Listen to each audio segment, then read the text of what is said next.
Halo Mbak Isya, selamat siang. Selamat siang Mas Reza. Suaraku kedengaran nggak? Kedengeran? Oh iya. Nah jadi gimana nih masalah tugas kita hari ini? Kalau untuk instansi kita ambil yang apa? Karena kita berdua, yang nomor 1 itu ya? Yang Nomor 1. instansi. Kita berdua kan sehubungan kita berdua dari DJPB, gimana kalau DJPB aja? Ya udah boleh. Ambil DJPB ya. Ya. Terus, nah yang jadi permasalahan di DJPB kira-kira apa ya Mas?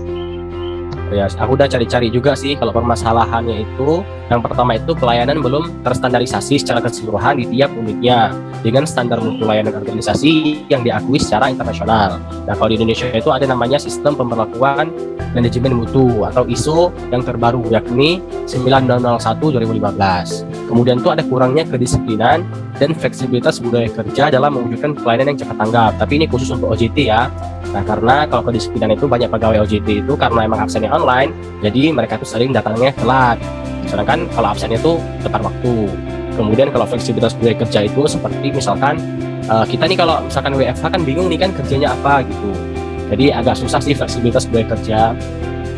Nah, kemudian kalau misalkan pelayanannya belum terintegrasi.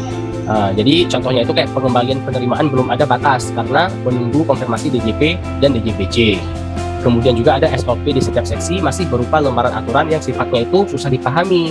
Alur pelayanan yang masih kacau seringkali membuat stakeholder bingung, ini harus kemana nih, harus hubungi siapa gitu.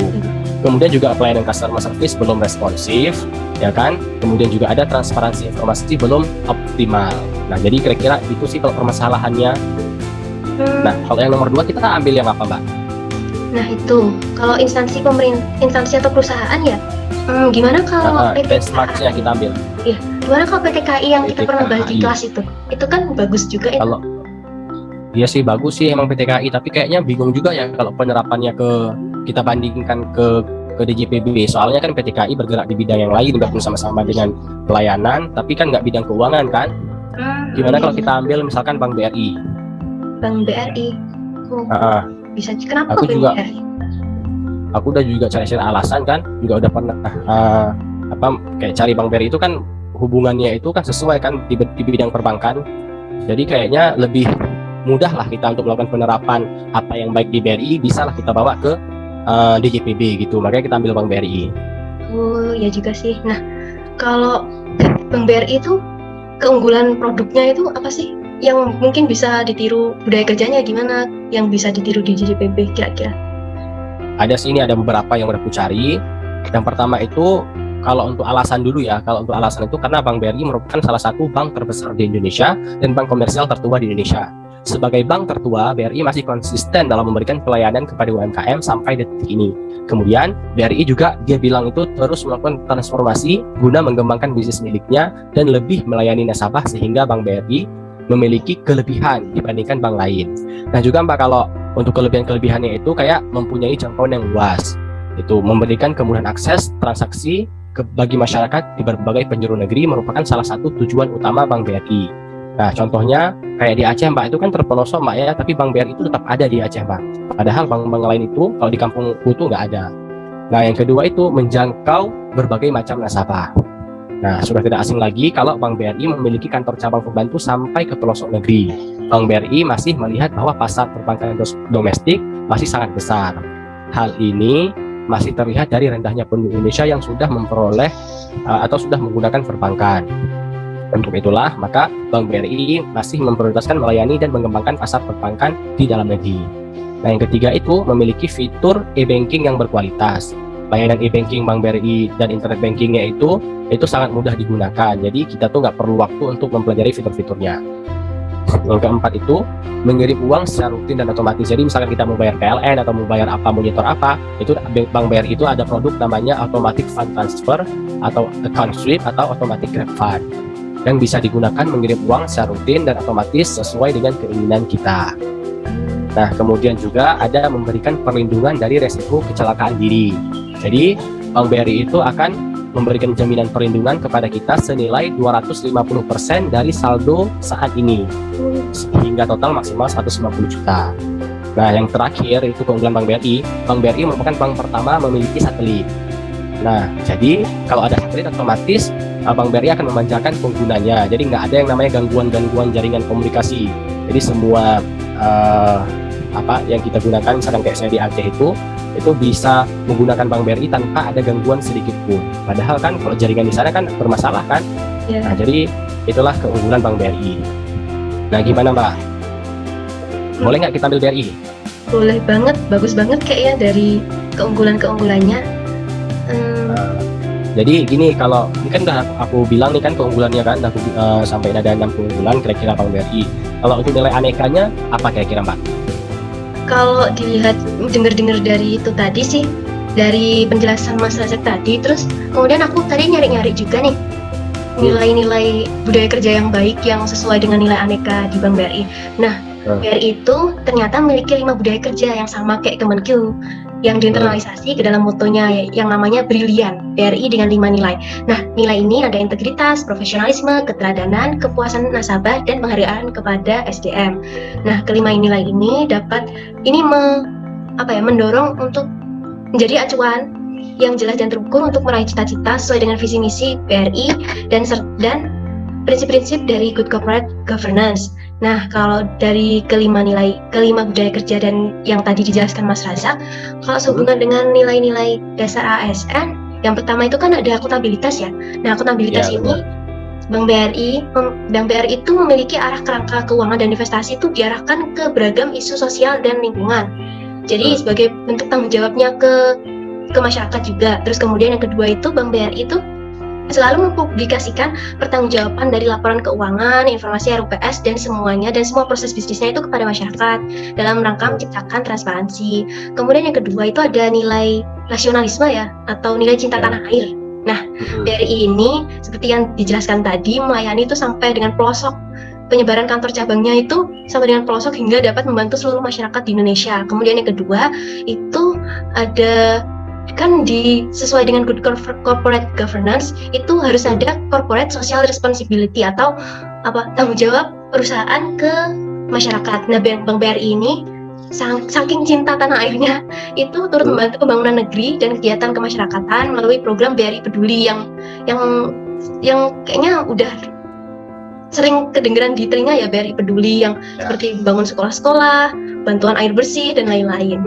Kemudian nilai ketiga itu etika publik. Nah, etika publik ini ya seperti yang telah kita ketahui bahwa Bank BRI itu ya standar pelayanannya itu ya orangnya yang ramah, responsif, cepat, tanggap di setiap kantor cabangnya untuk mewujudkan kepuasan pengguna layanan. Selain itu juga ada layanan HCSO itu yang responsifnya itu yang gercepnya itu sampai ke mana-mana. Maksudnya di Twitter kan kita udah tahu juga ya, di Twitter itu ada akun Twitter kontak BRI yang bisa melalui DM atau bisa melalui kalau nge-tweet terus mention permasalahan terus langsung ditindaklanjuti oleh CSO-nya BRI.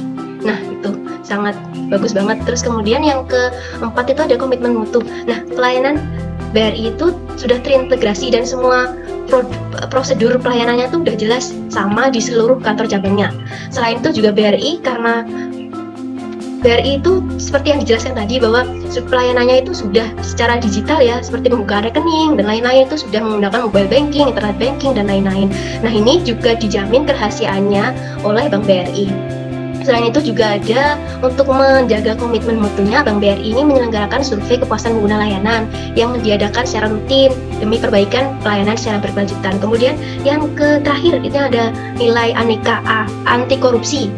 Nah, Bank BRI ini sebagai perbankan yang baik ini juga telah bekerja sama dengan KPK dalam memagari setiap kewenangan pejabat dan pegawainya, termasuk dalam hal pengendalian gratifikasi. Nah, selain itu juga sudah diawasi seluruh aktivitas perbankannya oleh OJK. Seperti itu, Mas, kalau anekanya. Jadi kalau yang bisa kita terapkan di JPB, kira-kira apa, Mas? Kalau diterapkan di JPB mungkin yang pertama kegiatan-kegiatan sosialnya ya, kayak tadi BRI Peduli. Nah, mungkin di JPB harusnya mungkin bisa diterapkan kayak gitu, kegiatan-kegiatan sosial sebagai wujud peran serta dan pemenuhan tanggung jawab ke masyarakat luas dan wujud memperkenalkan ini loh DJPB kayak gini gitu. Ya mungkin sudah ada sih. Ya, mungkin sudah ada KPPN mana itu bakti sosial atau gimana gitu ya. Bentar ya, mungkin ya. Iya.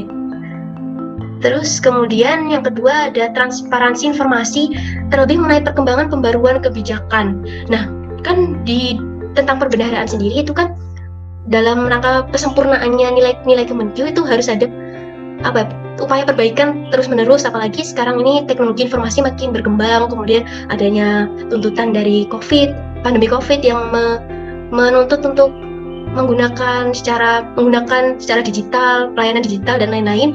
Nah, ini informasi perkembangan dan pembaruan kebijakan ini harusnya lebih mudah diakses, diterima dan dipahami oleh stakeholder ya. Mungkin bisa melalui kalau di kantor-kantor KPPN atau di mana gitu di instansi vertikalnya DJPB mungkin ada grup WhatsApp dengan stakeholder, atau juga kalau lebih oke lagi itu harusnya bisa dipublikasi melalui optimalisasi media sosial yang telah ada, misalkan media Instagram, YouTube, ada dan websitenya seperti itu. Kemudian bisa juga mengintegrasikan layanan berbasis komputer dan digital yang dapat memudahkan pegawai dan mitra kerja dalam pelayanan. Misalkan kalau di perbankan kan sudah komputer semua ya, canggih-canggih banget. Nah, di KPPN mungkin belum bisa mengoptimalisasikan pelayanannya secara komputerisasi, digitalisasi, sehingga harus datang.